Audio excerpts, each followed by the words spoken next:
여러 사정이 겹쳐져 유튜브 업로드가 계속 늦어졌습니다. 이제 다시 성실히 게시하도록 하겠습니다. 업로드가 없던 시절에도 계속 관심 주셔서 정말로 감사드립니다. 이번 장에서는 일본 제국주의의 실제에 대해서 알아가는 시간을 갖도록 하겠는데요. 저는 일본의 제국주의 시절을 과장하거나 비하하지 않고 최대한 객관적으로 설명드리고자 합니다.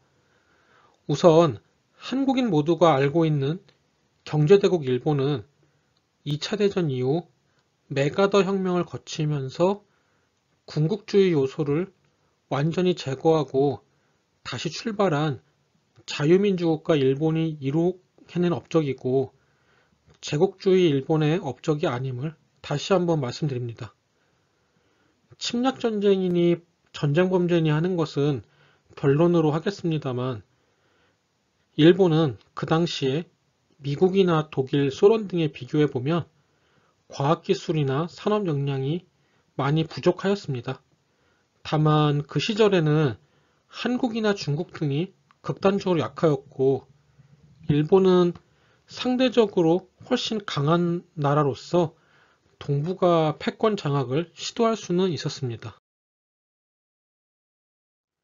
일단 일본 제국의 특징을 간단히 요약하도록 하겠는데요. 일본 제국을 한마디로 파악한다면 이중성이란 말이 제일 적합합니다. 일본은 동북아의 주변국과 비교하면 매우 막강한 나라로서 서방 열강의 개입과 견제가 없다면 군사적으로 동북아를 다 석권할 수 있는 강력한 군사력도 보유하였고 자본재와 첨단 제품을 수출하는 선진국으로서 동북아의 경제중심지 역할을 하였지만 서양의 열강, 특히 미국 등과의 관계에 있어서는 약소국이나 개도국에 불과하였는데요. 일본은 경제적으로는 미국의 종속국이라 해도 과언이 아니었고 군사적 측면에서도 미국 등의 견줄 바가 못 되었습니다.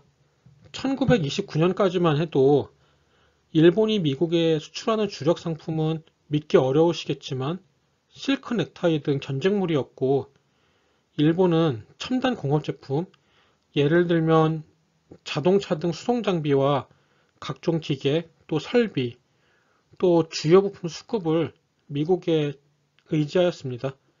무엇보다도 현대 경제 운영의 근간이라 할 석유류 제품에 있어서 일본의 대미국 의존도는 절대적이었습니다. 사실 일본과 국경을 맞대고 있는 서양 열강 중 일본이 쉽게 다룰 수 있는 나라는 없었는데요. 예를 들어 1930년대 후반 이후 힘을 회복한 소련에게 일본은 노몬한 전투에서 영혼까지 탈탈 털렸습니다. 일본이 국력을 증진시키고 번영을 누렸던 비결은 국제사회, 그중 콕 찍어 영국과 미국과의 협력을 유지 강화하면서 러시아 등에 대응하고 경제력 성장에 올인하여 중국 시장 등을 석권하였기 때문인데요. 예를 들면 1차 대전 시기 연합군과 동맹관계에 있었던 일본은 이들에게 전시물자를 공급할 수 있게 되면서 전시 특수를 제대로 누렸고 서양 산업국가들이 중국 시장에서 철수한 틈을 타서 크게 성장하였습니다. 그러나 1929년 경제대공황의 발생 이후 국제협력이 아닌 블록화와 침략전쟁, 즉 군국주의의 길로 폭주한 일본은 멸망하게 되었습니다. 일본의 경제발전은 간단히 설명하자면 일단 3단계로 나눌 수 있는데요. 일단 제1기입니다. 해당 시기는 일본이 개항한 이후 1894년에 이르는 시점입니다. 일본은 청나라와 마찬가지로 견삼인 면사, 차 등 기초적인 농업 생산품, 즉 1차 상품을 서양에 공급하는 나라로서 영국 등과 교역을 시작하고 국제교역 질서에 편입되었는데요. 개항 초기 일본은 그저 조그만한 청나라 정도에 불과한 1차 상품 수출국이었습니다. 하지만 청나라와 일본의 가장 큰 차이는 발전 유무에 있었는데요. 청나라는 1900년대까지도 주력 수출품을 바꾸거나 산업 구조를 변화시키지 못하였고 1910년대까지도 그저 1차 상품 공급자에 머물러 있었습니다. 다만 일본은 급격히 발전하였는데요. 일본은 견사나 면사가 아니라 견직물, 면직물을 만드는 나라로 탈바꿈하였고 1차 산업혁명에 성공하여 영국 등의 면직물 업자와 중국 시장을 두고 경쟁하는 단계까지 올라섰습니다. 미국 및 영국 등의 기술을 도입하여 일본에서 각종 기계나 선박, 무기 및 탄약 등을 제조하는 산업도 자리 잡기 시작하면서 일본의 중공업이 점차 발전해 나가기 시작하였습니다. 다만 한계는 있었는데요. 상당한 발전이 있었음에도 불구하고 19세기 말까지도 일본은 여전히 농경사회에 머물러 있었고 힘들게 달성한 산업화라 해도 그 산업화라는 것은 면직물 등 경공업을 중심으로 하는 1차 산업혁명에 불과하였습니다. 미국 및 독일 등 주요 서양열강에 비해 많이 낙후한 상태에 머물러 있었는데요. 일본은 19세기 말에 1차 산업혁명에는 성공하였지만 미국과 독일 제국은 1890년대 이후 일명 전기화로 일컬어지는 2차 산업혁명에 도달하였습니다. 즉, 일본과 열강과의 산업력 격차가 줄었다고 평가하기는 분명 어려운 것입니다. 일본이 대면해야 했던 근본적인 한계는 자본 및 기술의 부족이었는데요. 일본은 극단적인 자본 부족에 시달렸기에 런던 및 뉴욕 자금시장에서 필요 자본의 거의 전부를 조달하였고 첨단 기술 조달 및 도입 문제도 마찬가지 방법으로 해결하였습니다. 영국과 미국에 절대적으로 의존한 것입니다.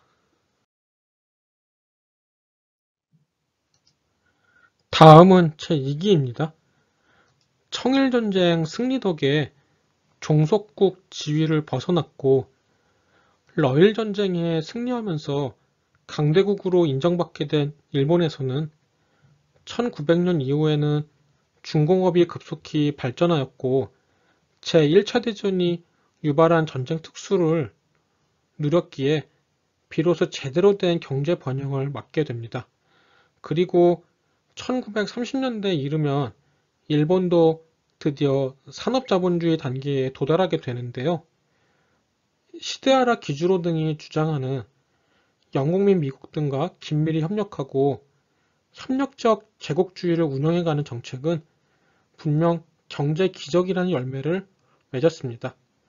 대부분의 일본인들은 큰 만족감을 보였고 전쟁보다는 무역과 산업이 부와 힘을 얻는 확실하고 안전한 방법을 모두가 확신하게 되었는데요.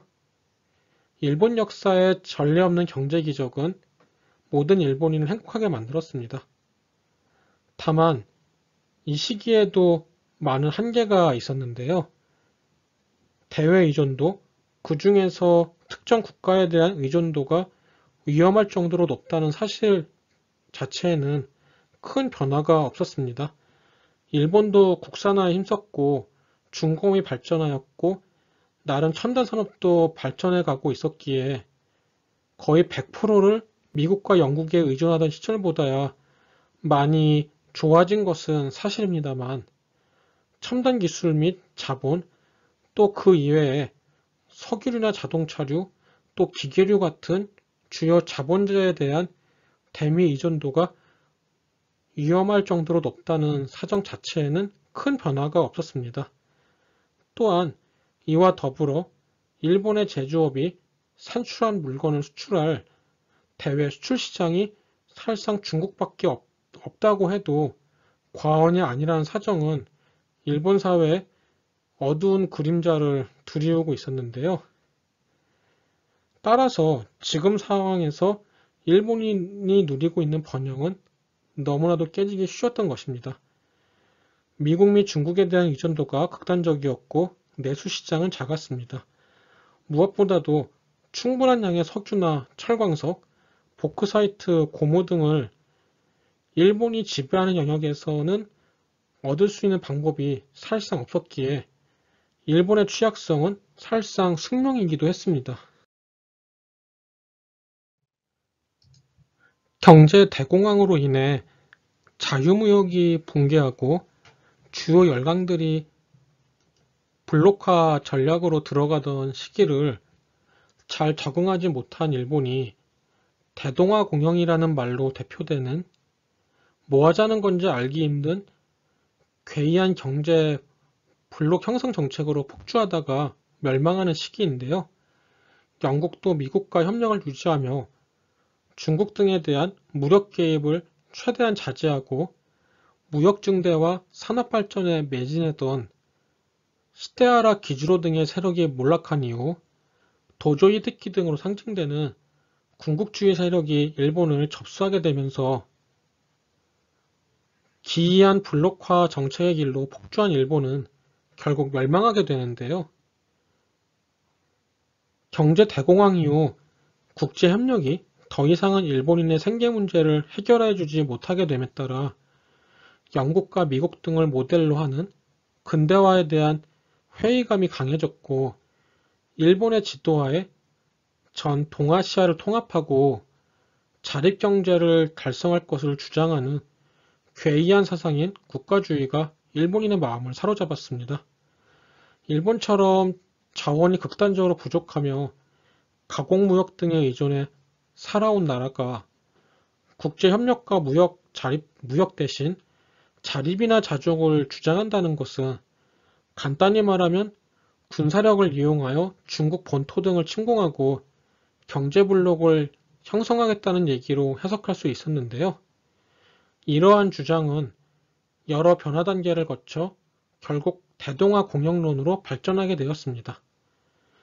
대동아 공영론이라는 것은 그냥 주장하는 바를 그대로 옮긴다면 일본의 지도하에 일본과 만주, 중국 등이 단결하여 아시아에서 영국인이나 미국인 같은 서양인 세력, 즉 귀축 영미를 축출하고 아시아인 모두가 번영을 누리는 자급자족 경제블록을 형성하겠다는 얘기인데요. 그러나 이 대동아 공영은 간단히 말하면 자다가 봉창 두드리는 소리에 불과하였습니다. 구체적인 설명은 다음 편으로 미루도록 하겠습니다. 들어주셔서 감사합니다.